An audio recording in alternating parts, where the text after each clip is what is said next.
కూటమి ప్రభుత్వం ఎన్నికల సమయంలో ఇచ్చిన హామీలను నిలబెట్టుకోవాలన్నారు శాసన మండలి ప్రతిపక్ష నేత బొత్స సత్యనారాయణ. విద్యార్థుల ఫీజు రియంబర్స్మెంట్ కోసం జనవరి 29న పోరాటం చేస్తామన్నారు. జనవరి 3న తలపెట్టిన నిరసనలను విద్యార్థుల పరీక్షల నేపథ్యంలో అదే నెల 29కి వాయిదా వేశామన్నారు బొత్స. అవుట్గోయింగ్ స్టూడెంట్స్కి వాళ్ళ సర్టిఫికేట్లు ఇవ్వక ఎగ్జామ్స్ కూర్చోబెట్టుక పడుతున్న ఇబ్బందుల్ని ప్రభుత్వం ఆలోచన చేసి వాళ్ళకి ఆ ఇబ్బందులు లేకుండా చేయాలనేది రేపు 3వ తేదీ నాడు కలెక్టర్లకి రిప్రజెంటేషన్ ఇవ్వాలని పెట్టాం.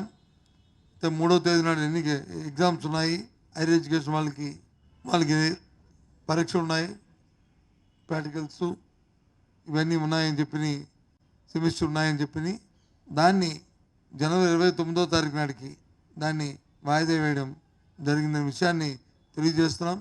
ఈలోపైన ప్రభుత్వం ఇది రిలీజ్ చేసి వాళ్ళు ఆదుకోవాలని, వాళ్ళకి హార్ట్ బర్న్ లేకుండా వాళ్ళకి ఇబ్బంది లేకుండా చేయాలని ప్రభుత్వాన్ని కోరుతున్నాం.